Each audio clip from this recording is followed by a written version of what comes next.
Саяхан улсын хурлын дарга Өөр хангай, Баян хонгор аймагуудад томилтоор ажиллахдаа сэтгүүлчид та бүхэнд хийсэн нэг мэдлэгдэл нь бол ноцтой үр дагавар нийгмийг хаглаган боторхсон ийм үр дагавар авчирж байна гэж Ардсан намын гишүүд дэмжигчид үзэж байгаа юм. Монгол улсын хуулийг хэрэгжүүлдэг, хуулийг даган мөрдөх ёстой цагдаа, прокурор, шүүхийн байгууллагуудын удирдлага тэдний албан хаагчдыг үл бүтэх этгээдгүүд гэж ингэж цоллож байгаа нь хууль тогтоох дээд байгууллагын даргын хувьд маш төгсгүй. Ийм үг хэрэглэж хуулийн байгууллагыг үндсэн хуулийн зарчмыг нь зөрчиж ийм мэдээлэл хийсэн тун хариуцлагагүй болсон. Соёлт нийгэмд бол энэ үгнийхөө төлөө улс төрийн өндөр албан тушаалтан бол огцордог.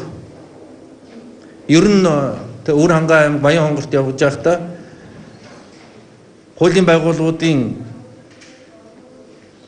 албан хаагчид удирдлагуудыг нэр зохон хэлэх ёстой байсан. Харамсалтайгаар хэлэхгүйгээр нийтлэг энэ олон төрийн албан хаагчид үр гүйцэтгэж байгаа хүмүүсийг янз бүрийн үгээр цодлон тэмдэглэсэн нь бол ёс зүйгүй, хариуцлагагүй болсон юм аа.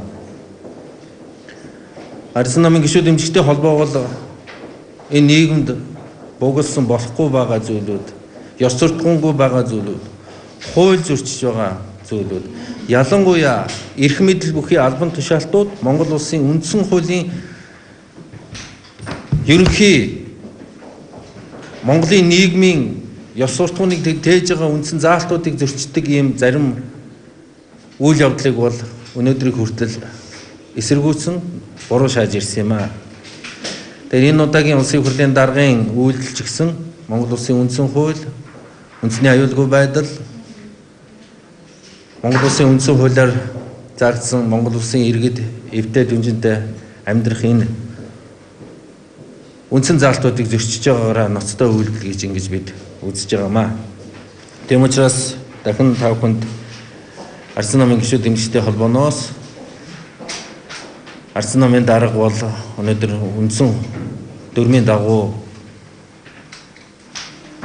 улсын Монгол улсад үйл ажиллагаа явуулж байгаа намуудын тухай болон Ардсан намын үндсэн дүрмийг зөрчиж байгаа ийм дарга учраас огцрох шаардлагатай гэж ингэж үзэж байна.